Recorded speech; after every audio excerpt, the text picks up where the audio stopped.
All right, fucking A. My name's Wes Hauch. I'm here at the Palms Hotel in Las Vegas, a venue called the Pearl, which lives inside of it. Here on the Lorna Shore, Black Dahlia Murder, Shadow of Intent, Peeling Flesh run.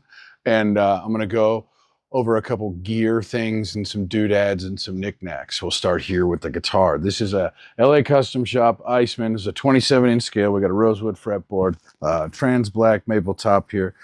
Pretty standard, just rock and roll. One volume knob, three-way switch. I have my Seymour Duncan Jupiter pickups here. Black hardware. Got a mahogany back, maple set neck. I got these heavy tension FU tone purple springs in the back. Those seem to do pretty well for some of the heavier gauges. But for anyone who's been asking on how a 7-string guitar fits into Black Dahlia Murder, I can tell you that this is a C standard guitar right here, and this low G, a fourth below C, does not make an appearance in the set. The rest of it is all here. I play these guitars a lot and have in alluvial for like the last 5 years, and I just am very comfortable on them. So I wanted to just be as comfortable as possible, and the low string, you know, just doesn't make an appearance. I got a nice nasty cutaway here for getting up to the upper frets when you're wearing your guitar down here. It makes it a little easier for some of the upper fret access. And other than that, I just have another one that's pretty much identical, except it's red. And this one's got a little bit of a thinner neck profile on it.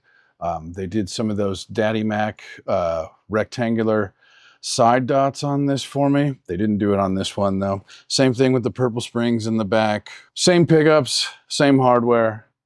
It's just red. And for both of these, I'm doing the Diodario NYXL 10 to 52 plus a 70. Yes, you can get away with a set of 10 to 52 on a 27-inch scale playing in C standard. Yeah, that's about it. Diodario makes the greatest strings on planet Earth, in my opinion. And I just have really fallen in love with the NYXL stuff. I guess that kind of completes the guitar portion of this. Let's take a look at the rig.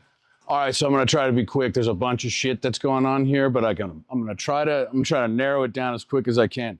So people have been asking me about these a lot. This is the Zuda GVG 120. It's made by a very brilliant guy in Sweden named Baskin Zuda, who figured out how to make a really healthy sounding 4-channel amp fit in a 3U rack space. I'll try to go through it pretty quick. So on the input section here, you have a gate, and it works after the preamp. Kind of works on the effects send, sort of, so it's not eating away at the output of your gain of your pickups. It's very beautiful. It works very lovely.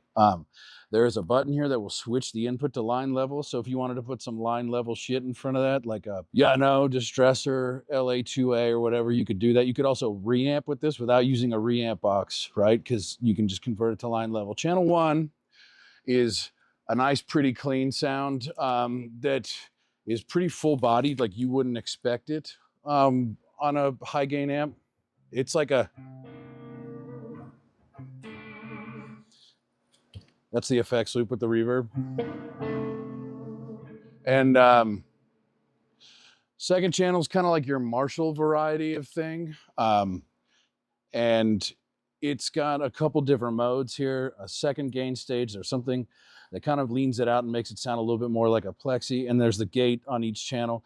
Channel 3 kind of reminds me of a VH4, but like kind of better, a little healthier, a little tighter.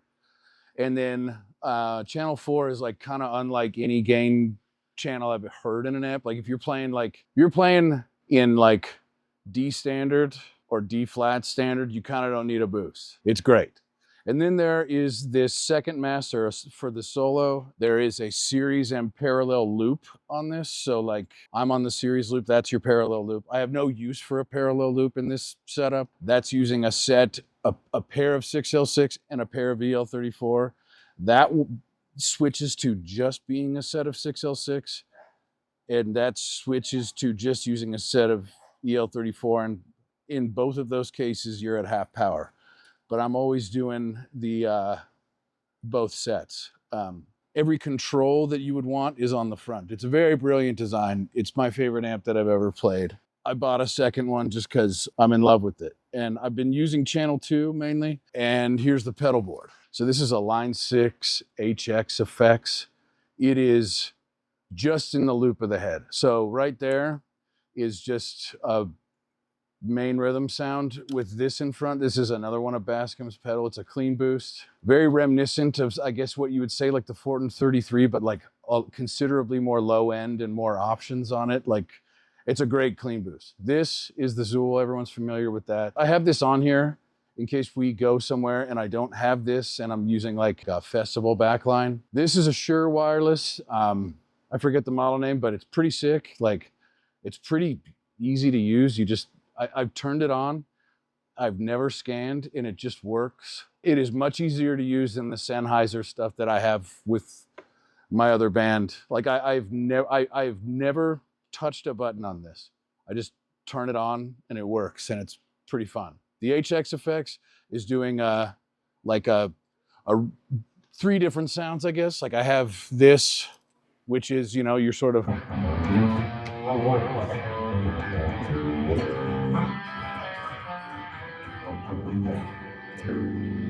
and then this is like a lead sound with a little bit of reverb and delay, and it's up 3 dB.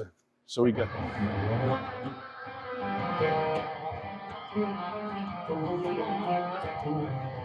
And then you got a harmonizer for C harmonic minor, because Brandon had a bunch of stuff with the harmonizer on it, so I've been doing that. And then this is just a reverb sound right here. So like,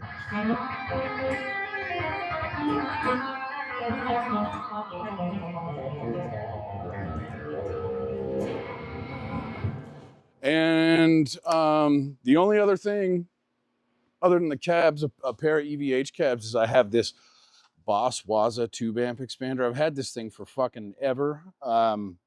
It's my favorite of all the load boxes that I've tried. So it's taking the load from this head. I have IR on there. Me and Ryan are both using a IR of a Mesa Boogie V30 cab. This is the line out that's going to like the stage box with the IR on it. And this is a separate output for the cabs. Yeah, other than that, so all the plumbing in the back is done with this panel that I got from BTPA. I'm not physically patching to the gear every day. I'm just going into the panel, which makes it, you know, you're beating on the gear less. Everything is nice and tidy. And I have all these zip ties on these like kind of retainer bars to make sure that there's no like mechanical stress on everything. Because like the real beating happens in the trailer. And this loom I also got made by BTPA. So yeah, it's pretty simple. And it just sits back here, you know, under the drum riser. It goes up in like 4 minutes and it comes down in about 4 minutes. So yeah. And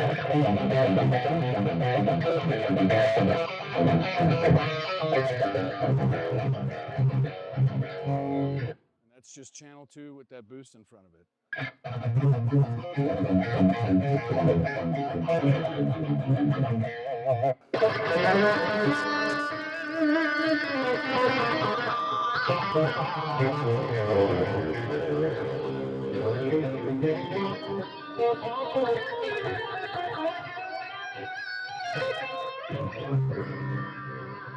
All right, so thank you for checking out my shit. There are many more shows on this tour. It's Lorna Shore, Black Dahlia Murder, Shadow of Intent, and Peeling Flesh. Putting on a great big bitchin' rock show in places like this for the next month. By the time you see this, there'll probably still be many more shows, so come out and see that. Big thanks to Ibanez Guitars, Seymour Duncan Pickups, Diodario Strings, Zuda Amps, EVH Amps and Cabs, and BTPA, I guess. We'll throw them in there. But yeah, fucking A, thank you.